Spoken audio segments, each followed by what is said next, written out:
নতুন দল গঠন এবং সেখানে নাহিদ ইসলামের যোগ দেয়া এবং সরকার থেকে পদত্যাগের বিষয় নিয়ে ইতোমধ্যে নানা সংবাদ প্রচার করছে গণমাধ্যম। আর এরপর থেকেই নাহিদ ইসলামের উপদেষ্টার পদ থেকে পদত্যাগ এবং নতুন রাজনৈতিক দল গঠন হওয়ার খবর আরও জোরালো হচ্ছে।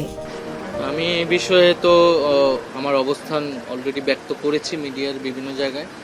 তবে বিভিন্ন সংবাদপত্র বা মিডিয়ায় যেভাবে তথ্য আসছে আমি মনে করি যে এভাবে আসা উচিত না, কারণ আনুষ্ঠানিক কোনো সিদ্ধান্ত নেওয়ার আগে, সেটা প্রকাশের আগেই কোনো ধরনের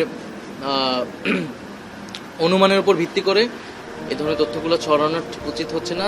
তথ্য ও সম্প্রচার উপদেষ্টা নাহিদ ইসলাম বলেছেন, নতুন রাজনৈতিক দলে যোগদানের সিদ্ধান্ত এখনো চূড়ান্ত নয়। এ সপ্তাহের শেষ দিকে এ বিষয়ে সিদ্ধান্ত জানানো হবে এবং যোগদান করলে উপদেষ্টা পদ থেকে পদত্যাগ করেই যোগ দেব।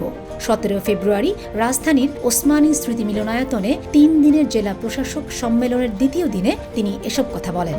বাইরে যারা আছে বৈষম্যবিরোধী নাগরিক কমিটি, তারা একটা রাজনৈতিক দলের উদ্যোগের কথা বলেছে অনেক আগেই, ফেব্রুয়ারির মধ্যে এবং আমি আমার জায়গাতে বলেছি যে সেই দলে হয়তো যুক্ত হওয়ার সম্ভাবনা আমার থাকতে পারে, কিন্তু সেটা হলে আমি সরকার থেকে এটা আনুষ্ঠানিকভাবে পদত্যাগ করেই সেটি করব। সেই বিষয়ে আমি এখনও চূড়ান্ত সিদ্ধান্ত নেইনি, কিন্তু সেটা সম্ভাবনা আছে। হয়তো এই সপ্তাহের শেষে আমি এই বিষয়ে একটা চূড়ান্ত সিদ্ধান্ত আপনাদের সবাইকে জানাতে পারব।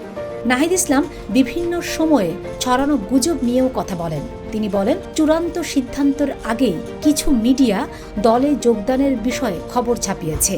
আমার মনে হয়েছে কাজটি ঠিক হয়নি।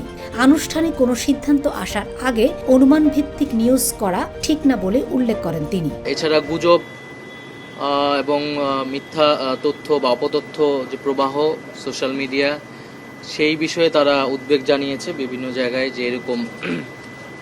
তো এই জায়গায় আমরা যে ধরনের উদ্যোগগুলো নিচ্ছি তথ্য সম্প্রচার বা আইসিটি মন্ত্রণালয়ের অধীনে, সে সম্পর্কে তাদের অবহিত